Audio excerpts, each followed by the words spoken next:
they just did that. We can go ahead and go to the next section. We will now move forward into our next set of questions, beginning with team moderator Mackenzie.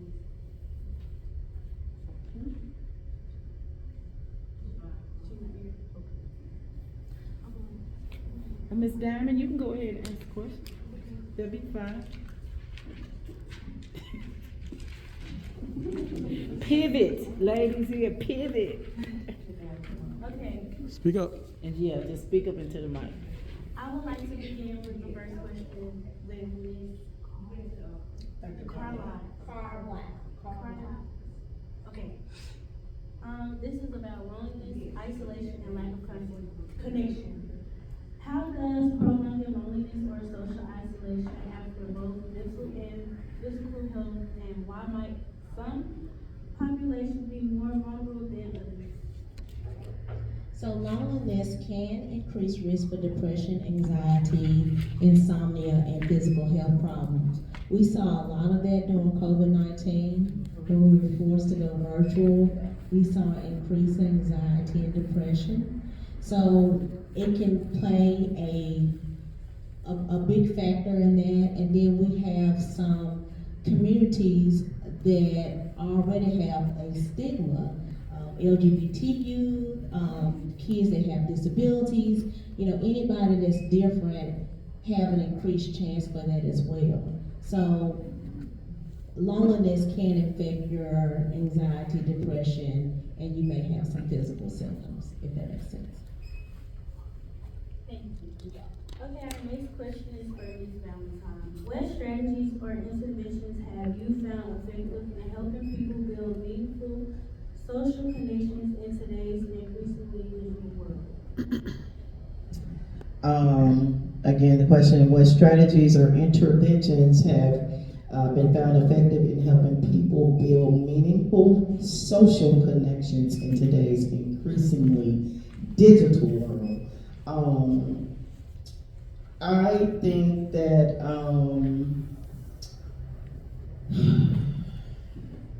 the digital, I don't get into it too deep, but anyway, building social connections or what have you today in this growing digital things is a little tricky, okay, doing that with the digital, but however, it's possible, okay? So the thing is to, even with that, try to find groups or that you can identify with. All right, so for example, there may be groups on there with certain hobbies or whatever that you like, that you're into. So art, reading books, book clubs, trying to connect with those type groups, digitally, whatever. Also, maybe like coming off the digital, go with your friend group, just say your friend group. If you all go somewhere and, for example, y'all go to just say y'all go to dinner to eat, y'all make a pact with each other to put your phones away and connect with each other. I promise you, put your phones away and you'll feel so connected to each other. You can learn so much more about each other, and all of that. And getting that break from that blue light anyway. We all need that. We going blind from that. Basically. Shoot, holding that paper way back there and stuff, because we can't see. And y'all don't want to be like that, okay? I'm trying to help y'all early.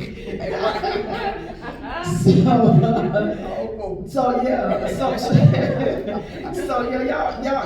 come out there digital and actually start to connect with each other. Be present in the moment, even with your family. When y'all sitting around, y'all be present in the moment, watching movies together and just chit-chatting and talking. This is another way that we're going to, that's a question I think on down the list, but this is another way that you're going to be open, parents, to listen to your children, building that deep connection, putting your phone away too. That's right. I make my son put his phone, put it up. That's right. Put your phone down. Come here. Let's talk. That's right. That's right. We gonna both put our phones down. Sometimes turn TV off. Let's turn TV off. Let's talk. Family time. That's right. Absolutely. Tell me what's going on with you. He's a junior in college. How those classes going? Which one gave you trouble? What can I help you to do? Anything I can do? Whatever. You know what I mean? That kind of thing. You want to talk to me about anything else? I'm open. I'm right here. I want to date this little girl. She's Asian though. What do you think about that, Mom? You know, all that kind of stuff. You know, so this is how that's how we do it. So you know, with that whole digital piece, I want y'all to come off that digital piece, and I think that's a better way. That's my expertise and my opinion on that is that that's a better way to connect socially. Okay. Let me add something to that. So a lot of times adults and teens that come into my office that have anxiety or depression, I always, especially if they can't sleep, I always ask them about what they do all day. And one of the things that they say that they do a lot of is digital. And so our brains are overstimulated. Our brains are supposed to shut off. But we're not allowing to shut off when we're watching emails. Those lights are telling your brain it needs to stay up, right? And then it depends on what you're looking at. If you're comparing yourself to Susie or Tanya because she has this wonderful life on Facebook, that can decrease your chances or increase your chances of having anxiety and depression. So I always tell my teens and my adults that I see, take 2 to 4 hours a day where you're not on any of those. That's right. I remember when we used to go outside and play. We got physical coping skills, That's right. we got interaction, but now we're using digital in replace of that, and that is increasing our suicidal ideations, that is increasing our anxiety, and it's increasing our depression. So I think it's also good for you all to start normalizing conversations like Dr. Valentine said, put those phones away. That's right. Thank you very much. This next question is from Ms. Smith, and it says, how can families, communities, or social services better support individuals who struggle with persistent isolation, partially among teens or older adults? All right, how do these entities help support folk that are experiencing those things? A lot of times, we feel like, I think sometimes our elders or our old folk kind of feel like, oh, that's just them children being children. But isolation is not, we are communal. We're supposed to interact with folk. Now, am I saying don't ever have no you time to yourself? No, that's not what I'm saying.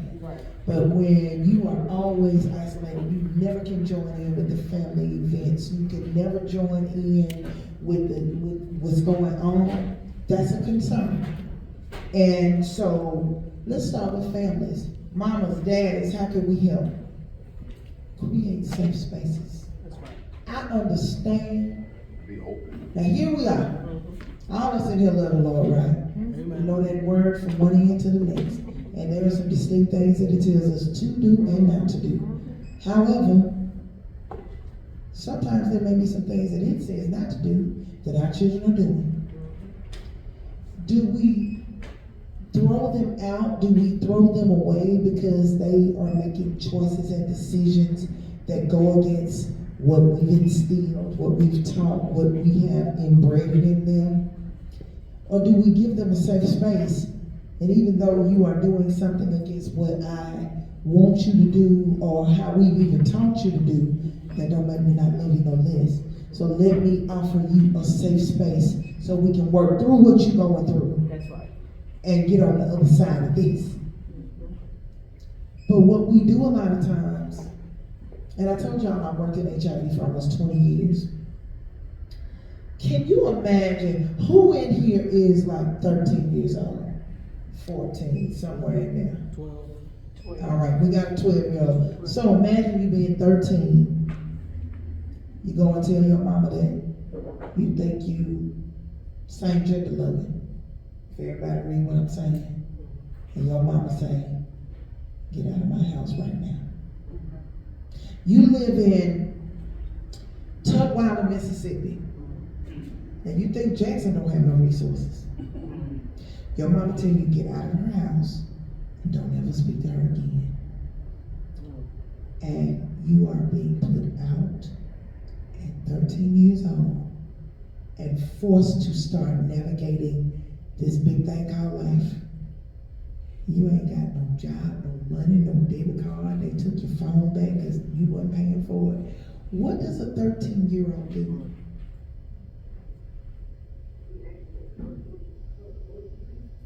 What would you do? Now, I don't think that would be your circumstance, but what would you do?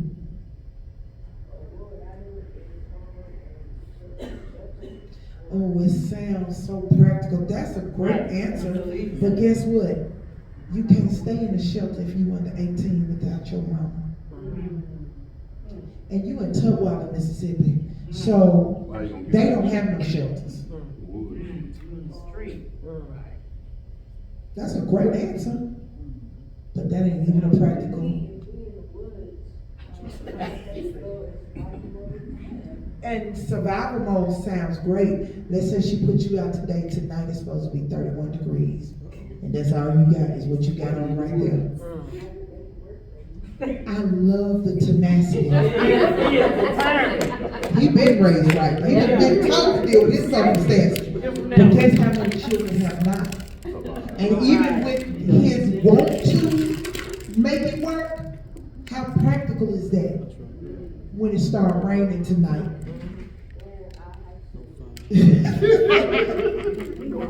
But I'm glad I love it though. At least you're trying to think through it. But I have experienced firsthand so many young people who were, what would you do, young lady? I'm not stuck on the other hand. If I wanted, still, I wouldn't. Where it matters, I suppose there should be like a phone or something like Maybe, maybe not. that. So like, really, I was going to the farm and just stay on the roof while it rains, but still. Until Mr. Jim look out there and see somebody on his farm that he don't know, Get out and he here. come out there with a shotgun, then what you gonna do? If y'all don't mind, let it roll over because it's opening their minds up to make them think. And that's what they need to do, To become think. logical thinkers. To Because think. when they start seeing it, they be like, oh, I can't really do that. Because in theory, it sounds great. Oh, go to a shelter, get help. They're gonna save the world. We'll reunite. My mom and dad will accept me again, and go. Because these two have. Now I'm gonna tell you about reality. Go ahead. Okay, what I would do is I would go back home and apologize. I didn't mean it. Like, hey, I need a house to live in. So I'm sorry, Mom. I'm gonna respect your rules. I'm gonna do when I get out the house. Okay. I'm not 13 anymore, but that was happened to me. Even at this age. I really do start talking about praying to him, to send people, you know how like you can, for example, homeless people, and then there's people that's driving and like, oh, I'm gonna give you some, just send people to me, and change my parents' opinion, maybe that like eventually if you talk to them, they figure it out, they can come back and like apologize, really That is just so beautiful. So let me tell you the story of a young person that happened to. And so he had to make his way, he somehow made his way to Jackson by hitchhiking. Wow. Okay, that alone was horrible. But guess what? You get to Jackson now, you don't really just know nobody, because this person was 13. So you don't really just know nobody like knowing them. You met a few people on Facebook, but you don't really know them. And what position are they in to give you somewhere to stay? But guess who they did introduce you to? This person who will gladly let you come stay, but guess what you gotta do? Because you ain't got no money. And don't nobody make you stay for free. So you gotta start stealing stuff out the store. They call them boosters. You have to go start stealing things out of the store. And they start introducing you to drugs because you under a lot of stress right now, so Drugs and they crime. introduce you to drugs. And then also, since you don't have no money, and can't nobody stay for free, you gotta do some other things to be able to sleep at night on an air mattress or the couch, because you ain't earned your own room. So this turns into a whole, sound like a sex trafficking type of situation, huh? It ain't exactly sex trafficking, but kinda. Threshold to But that was a real situation that I know has happened to many young people when they shared what they felt was their truth to their family, and their family were not able to handle it. So some of them turned the lives of prostitution, some of them turned the lives of drugs, and I told you I work in HIV, so guess what else they had? Because I was introduced to them. They were living with HIV. and suicide. So I said all of that to say, and I wouldn't even talk, that wasn't for y'all, the children. This is for the families, the adults right here. The Bible says, with love and kindness have I drawn thee. There are going to be some things that our children can tell us that will blow the scalp back on your head. Right. Mother of a 24-year-old and a 22-year-old. But I understand that if I push them away, I am introducing them to more than what they ever could have handled. So, am I saying that we always do it the right way? Because some of this stuff we ain't never dealt with before. What you talking about? I know how I raised you. I know what we have taught. I know what you've seen. I know what that you've been exposed to, or at least I think I know, but I really don't, because when you're not in front of me, I don't really know what you've been exposed to. But if we as families don't create environments where our children feel safe to come to us, guess who they're gonna go to? The candy lady, let people come sit over there and talk to her. Why the fuck would be over at the candy lady? You think the candy lady don't do things inappropriately? I just want your mind to be open. Sometimes we push them out. They ain't ready to leave at 18. But they sure ain't ready to leave at 12 and 13 and 14 and 15. It ain't gonna always be stuff we want to hear from them. But we have to learn how to deal with them in a way that, when I was younger, and the prodigal son story, it just didn't make a lot of sense to me. Like, he done did everything he could against you, but you still. But the end game, the bigger picture, he came home. Yeah, it's up to yourself. He came eventually. So, beating them up, I know all of us, there are some things inherently that we stand on. This ain't finna be going on in my house. I get it. But when you push them out there, see, you love them. But when you push them out there to the people that don't love them, the streets don't love itself. So they sure don't love your baby. But when they see these little vulnerable children, and they know they ain't got nobody, cause why else would they be out here? If I could tell y'all some situations I've seen over the years, and to have to tell a 10-year-old girl who ain't never took a Tylenol before, you gotta take this medicine the rest of your life because you have HIV positive now. And just the look on her face like, what? What's that? So, we can't turn them away. We gotta figure out other ways. That's what the family can do. What can the community do? Have safe spaces, have conversations like these, so that a lot of times when I would sit in spaces, sometimes you will always notice it's somebody that don't never say nothing. You would almost think they disconnected to the conversation until something come up later and they like, oh yeah, I remember that lady that day that said this. So don't ever discount somebody, because some of us just natural talkers. Like y'all, I can't never get out here in 2 minutes. But then there are some people that may never say a word, but they are taking in everything you said, and when they need to use these tools that we put in their toolbox, they know how to pull them out.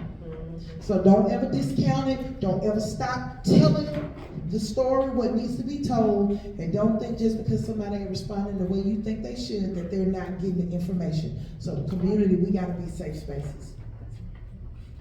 And then even our school.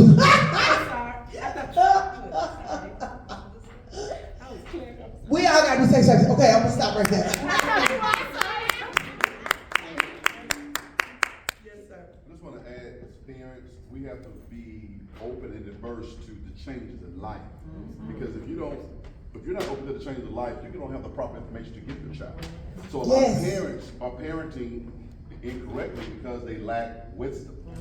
You have to know what's going on to be able to empower your children. So you can't give them something that you don't have. And that's where they come to that platform or that threshold of not knowing what to do because mom and dad don't know what to do. They don't. So if you don't know what to do, how can I empower my child? How can I equip my child? How can I give my child what they need? Because I, myself, I'm afraid to let others know I don't know.